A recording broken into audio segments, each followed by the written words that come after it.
नमस्कार। जैसा कि आपको अर्थ या कर्म के आधार पर क्रियाओं का अध्ययन कराया जा रहा था और उसी के तहत आपको अकर्मक क्रिया, उसके दोनों भेद, पूर्ण अकर्मक और अपूर्ण अकर्मक, और दूसरा भेद सकर्मक क्रिया, और सकर्मक क्रिया में आपको एक कर्मक का अध्ययन करा दिया गया था। सकर्मक क्रिया के तहत जो दूसरा भेद आता है वह द्वैकर्मक या बहुकर्मक होता है। क्या होता है देखें। तो जब किसी वाक्य में क्रिया के साथ दो या दो से अधिक कर्म प्रयोग किए जाते हैं तो उन्हें द्वैकर्मक या बहुकर्मक क्रिया कहते हैं। अर्थात ऐसी क्रिया जिनमें दो या दो से अधिक कर्मों का प्रयोग किया जाता है उन्हें द्वैकर्मक या बहुकर्मक क्रिया कहते हैं। अर्थात जिनमें दो से अधिक कर्मों का प्रयोग होगा वहां पर कौन सी क्रिया होगी? द्वैकर्मक क्रिया होगी। कौन सी होगी? द्वैकर्मक क्रिया। जैसे देवकी पक्षियों को दाना डालती है। क्या डालती है? दाना कर्म है। किसको डालती है? पक्षियों को। तो दो कर्म हुए ना। कौन डालती है? देवकी डालती है। तो इसमें देवकी कर्ता है, पक्षी कर्म है, दाना भी कर्म है, डालना एक क्रिया है। अतः इसके अंतर्गत कैसी क्रियाओं का प्रयोग किया है? दो क्रियाओं का। अतः बच्चों जहां पर दो क्रियाओं का प्रयोग किया जाता है वहां पर कैसी क्रिया होती है? द्वैकर्मक क्रिया होती है। कैसी क्रिया होती है? द्वैकर्मक क्रिया होती है। जहां पर दो क्रियाएं होती हैं वहां पर कौन सी क्रिया होती है? द्वैकर्मक क्रिया होती है। क्योंकि इसमें दाना और पक्षी दोनों ही क्रिया है। किसको डालती है? पक्षियों को। क्या डालती है? दाना डालती है। तो डालना इसमें क्रिया है, दाना इसमें कर्म है, पक्षी इसमें कर्म है और देवकी इसमें करता है। इसी प्रकार अध्यापक छात्रों को हिंदी पढ़ाता है। क्या पढ़ाता है? हिंदी। किसे पढ़ाता है? छात्रों को। कौन पढ़ाता है? अध्यापक पढ़ाता है। तो अध्यापक करता है, छात्र इसमें कर्म है, हिंदी इसमें दूसरा कर्म है, पढ़ाना इसमें क्रिया है। अतः कितने कर्म हैं? दो कर्म। पिता पुत्र को शिक्षा देता है। पिता पुत्र को क्या दे रहा है? शिक्षा दे रहा है। तो इसमें शिक्षा और पुत्र कितने कर्म हैं? दो कर्म। माता पुत्री को ज्ञान देती है। तो माता पुत्री को क्या दे रही है? ज्ञान दे रही है। तो माता इसमें करता है, पुत्री को पहला कर्म है, ज्ञान दूसरा कर्म है, देना इसमें क्या है? क्रिया है। तो इस प्रकार आपको शायद आशा करता हूं कि समझ में आया होगा कि जहां पर एक कर्म आए तो एक कर्मक, दो कर्म आए तो दो कर्मक। इस प्रकार से सकर्मक क्रिया के कितने भेद हैं? दो भेद हैं, एक कर्मक दो कर्मक। एक कर्मक वो होता है जहां पर एक कर्ता आए, एक कर्म आए। दो कर्मक वो होता है जहां पर दो कर्म आए। लेकिन इसी के साथ आपको एक विशेष याद रखना है और वो है आपको जो अंग्रेजी में नोट कहते हैं ना उसी को हिंदी में हम विशेष कहते हैं। तो विशेष है कि द्वैकर्मक क्रिया की पहचान के लिए हमें वाक्य में प्रयुक्त क्रिया से क्या और किसको दोनों के द्वारा प्रश्न करना चाहिए। क्या से भी करना चाहिए और किसको से करना चाहिए। यह दोनों का उत्तर अलग अलग मिले तो वह क्या मानी जाती है? द्वैकर्मक क्रिया मानी जाती है। क्या मानी जाती है? द्वैकर्मक क्रिया। जैसे माता पुत्री को ज्ञान देती है। अब मैंने बताया कि क्या और किसको दोनों से प्रश्न करना है, अलग अलग उत्तर आए तो द्वैकर्मक होती है। तो जैसे पहले क्या देती है? ज्ञान देती है। किसको देती है? पुत्री को देती है। तो दोनों का अर्थ कैसा है? अलग अलग है। क्योंकि क्या में ज्ञान आ रहा है और किसको में पुत्री आ रहा है। तो जब दोनों में अर्थ अलग अलग है, दोनों का जवाब जब अलग अलग है तो दोनों ही एक कर्म है। अतः दोनों यहाँ पर कौन सी क्रिया होगी? द्वैकर्मक क्रिया होगी। कौन सी क्रिया होगी? द्वैकर्मक क्रिया। इसी के साथ यदि किसी वाक्य में देने का बोध होता है, एक विशेष नोट याद रखें कि जब कोई किसी को कुछ देता है और देने का भाव होता है, तो आपने संस्कृत में शायद पढ़ा होगा कि जब देने के लिए बात आती है तो देने के लिए वहां पर कौन सा होता है, संप्रदान कारक होता है, क्योंकि दा धातु के योग में चतुर्थी विभक्ति होती है, आपने संस्कृत में पढ़ा होगा।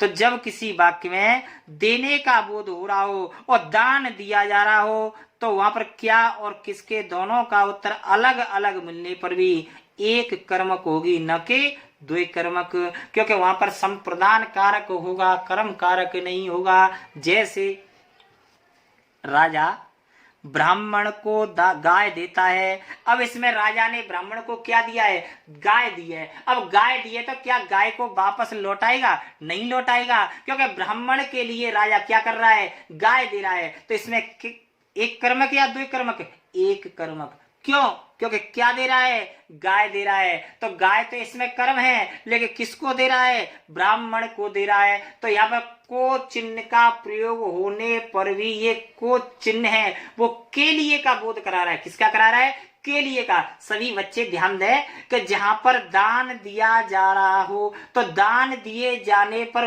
को चिन्ह का प्रयोग होने पर भी कर्म कारक नहीं होता है, वहां पर को चिन्ह का प्रयोग होने पर वह संप्रदान कारक बन जाता है। कौन सा बन जाता है, संप्रदान कारक बन जाता है। अतः राजा ब्राह्मण को दान देता है, ये कैसा है, ब्राह्मण को संप्रदान।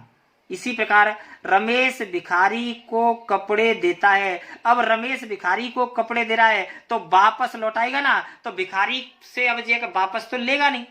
भाई भिखारी को दे रहा है तो जैसे आपने किसी को दान दिया तो ये तो है नहीं कि आज दिया और कल बोलेगा ला भाई मेरे रुपए, ऐसा तो नहीं है। तो यहाँ पर दान का बोध हो रहा है। अतः दोनों में ब्राह्मण को और भिखारी को ये को चिन्ह आने से भी किसका बोध है, के लिए का बोध है। अतः जब के लिए का बोध है, अतः यहाँ पर कौन सी क्रिया है, एक कर्मक क्रिया। कैसी क्रिया है, एक कर्मक। लेकिन रमेश धोबी को कपड़े देता है। अब आप धोबी को कपड़े दे रहे हो तो धोबी को कपड़े किसी दान में नहीं दे रहे हो, आप धोबी को कपड़े दे रहे हैं तो धोने के लिए दे रहे हैं, कल आपके कपड़ों को लौटा जाएगा। तो अतः यहाँ पर दान नहीं दिया जा रहा है, अतः यहाँ पर धोबी को ये कर्म कारक है। कौन सा कारक है, कर्म कारक है। अतः ऊपर के दोनों वाक्यों में एक कर्मक क्रिया है, लेकिन इसमें कौन सी मानी जाएगी, द्वय कर्मक क्रिया मानी जाएगी। तीसरे नंबर के वाक्य में कौन सी क्रिया है, द्वय कर्मक क्रिया है। कौन सी क्रिया है, द्वय कर्मक क्रिया। जैसे भाई बहन को 500 रुपए देता है। अब इसमें आप कहें कि भाई बहन को 500 रुपए देता है। क्या देता है, 500 रुपए, एक कर्म।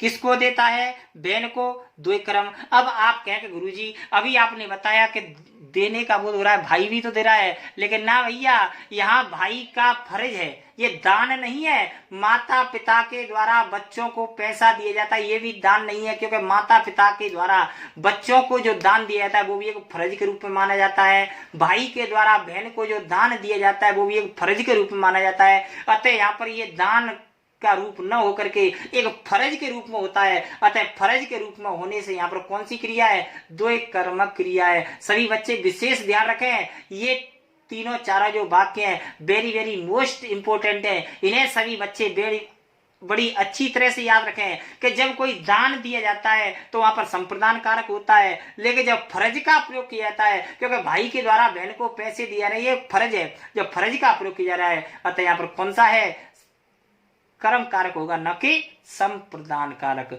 कौन सा होगा बेटा, संप्रदान कारक न होकर के ये कर्म कारक का बोध कराएगा। इसी प्रकार आप देखें कि जब किसी वाक्य में दो कर्म हो, एक और विशेष है, जब दो कर्म आते हैं तो क्या स्थिति होती है। तो जब किसी वाक्य में दो कर्म हो तो जो कर्म पहले प्रयुक्त होता है, अर्थात जो पहले प्रयोग में लिया जाता है वह सजीव होता है, परसर्ग सहित होता है, माने कर्ता के साथ कारक चिन्ह के साथ आता है, और गौण कर्म होता है। कैसा होता है, गौण। दूसरा जो प्रयुक्त होता है वह कर्म निर्जीव होता है, परसर्ग युक्त होता है, माने कारक चिन्ह का प्रयोग किया जाता है, और मुख्य कर्म होता है। जैसे देखें भाई, मेरा कहने का आशय यह है कि जब वाक्यों में दो कर्मक क्रिया हो तो उसमें दो कर्म आएंगे। एक पहला एक दूसरा। तो जो पहला कर्म होगा वह कैसा होगा? वह सजीव होगा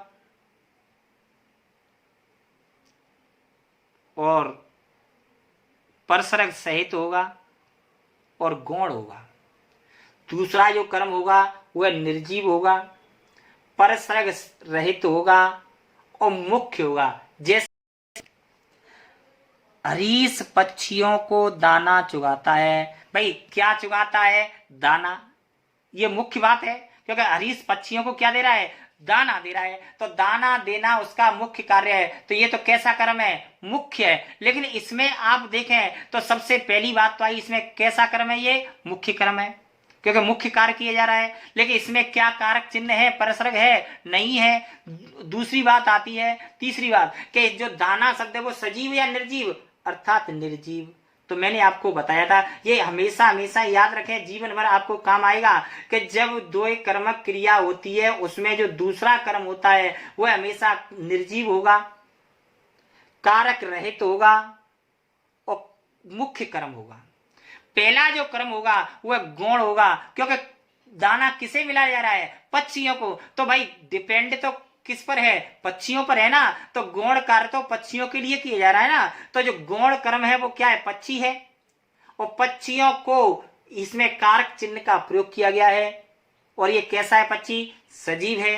अतः जो पहला कर्म होगा उसके लिए आप याद रखें, तीन बातें होती हैं। पहला गौण, सजीव और परसरग सहित। दूसरा कर्म होगा वह निर्जीव, परसरग रहित और मुख्य कर्म होता है। इस प्रकार आपकी अर्थ के आधार पर या कर्म के आधार पर जो क्रियाएं थी वो आपको यहीं पर पूर्ण होती हैं। आशा करता हूं कि मेरे द्वारा की गई मेहनत आपके कुछ काम आएगी और शायद सभी बच्चों की समझ में आया होगा। अगला जो क्रियाओं का भेद है वो आपको नेक्स्ट वीडियो में पढ़ाया जाएगा। तब तक के लिए नमस्कार।